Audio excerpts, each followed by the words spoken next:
Introducing first, in the blue corner, wearing blue with red, official weight 116.6 pounds. From Fit and Dream, let's welcome Robin Emboscado!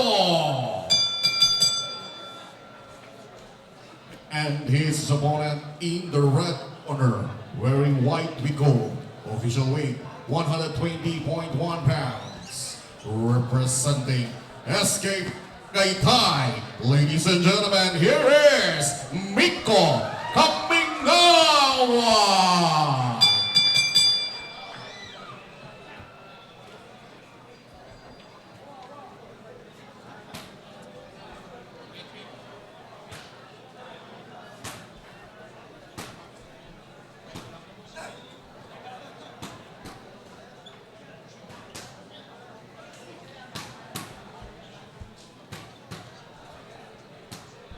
Ladies and gentlemen, magandang tanghali sa buong Pilipinas at magandang araw naman sa buong mundo at welcome back sa UKC Triple Threat brought to you by and presented to you by PCSO at syempre ng UKC at RCT Promotions.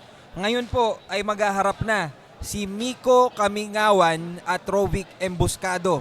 Si Kamingawan ay 0 wins, 1 loss at 1 draw from SKP Tagaytay. Si Rovic Emboscado naman ay 0 wins and 2 losses from Fit and Dream.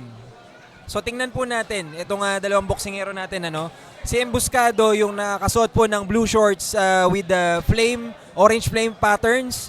And then si Miko naman, Kamingawan, yung naka white trunks with gold trim. Ayan, so hindi na nagpatumpik-tumpik pa yung mga boksingero natin. Habang ongoing ang tanghalian ng ating mga kababayan, they're slugging it out. Ayan. Uy!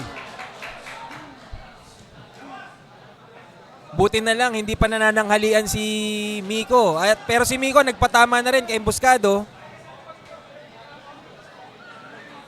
Jab to the face mula kay Miko. He misses that last attempt.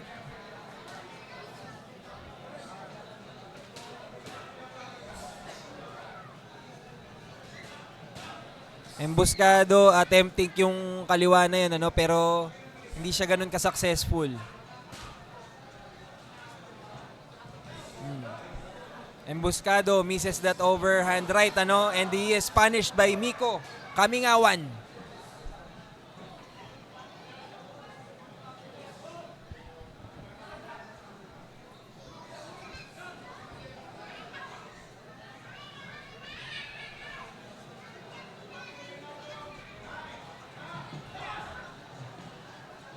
So, currently, si Kamingawan is successful in trapping Emboscado dun sa ropes.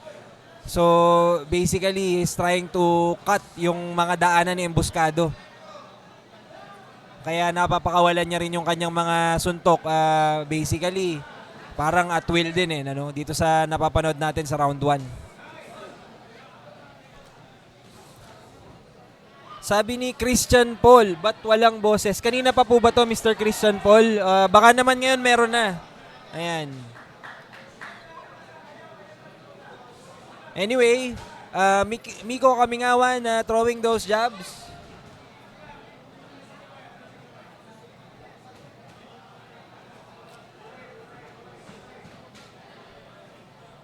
Hindi ko alam kung ganito lang talaga yung yung body language ngayon ni Rovic, but I think he's breathing deeply, Pero let's see. Baka ito lang yung kanyang style or baka he's just getting yung yung rhythm pa ng laban. Pero right now he's throwing punches, that connected. End of round 1, ladies and gentlemen. And once again, welcome po ulit sa UKC Triple Threat. Ako nga po pala si JP Concepcion ng Elorde TV at maya-maya lamang makakasama po natin ulit ang IBF World Minimum Weight Champion Pedro A. General Taduran sa ating commentating. So right now kakarinig nyo lang sa ating ring announcer, that's Julian Navarro.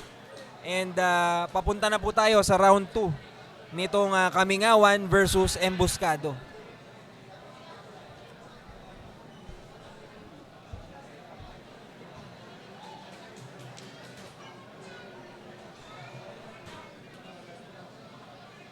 Right now, Coach Janex is giving instructions kay Emboscado. Tingnan natin kung anong gagawin niya ngayon sa round 2.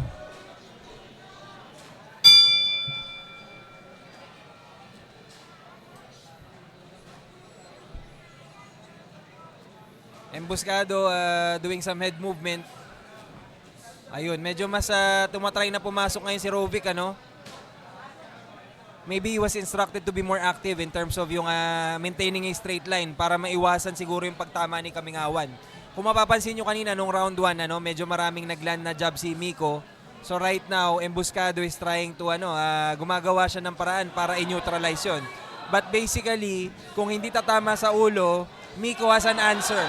Pinatama muna sa katawan and he threw a one punch dun sa panga ni Emboscado. Let us see kung kaya niya pa mag-continue. Emboscado wants to continue and the referee Tumaldan lets them continue the action. Miko is stalking Emboscado. Tingnan natin kung anong kalalabasan nito. Those sharp jabs again. Ayun, hook, upper. Referee Tumaldan stops it at round 2. Ayan po ang ating dessert para sa ating pananghalian. Kamusta po kayo dyan? Nakakain na po ba ang lahat? At how are you enjoying itong laban natin? Comment naman kayo dyan dito sa YouTube or sa Facebook. Lagay mo hashtag Team Bahay. Pagka naman ikaw ay nandito at na-tsempuhan mo, napapanood mo rin yung live natin, lagay mo naman hashtag Team Elorde na lang. Kasi nandito tayo sa Elorde Flash Grand Ballroom sa Elorde Sports Center. Para alam naman namin kung sino yung mga posibleng kasama natin dito sa The Flash Grand Ballroom sa Elorde Sports Center.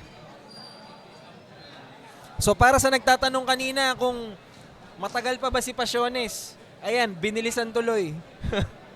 Binilisan ni Kamingawan. Baka nabasa niya yung comment mo So, katulad po ng pinag-uusapan natin kanina, these fights, hindi po natin mabanggit ng eksaktong oras, but upcoming is Kaga, Volante, Ballesteros, Cañada Jr., Jeff Santos, Miller Alapormina, Villarosa, Tiempo, Alico, and Michael, yung sa women's natin. In the second round, for your winner by technical knockout, Miko Kamingawan.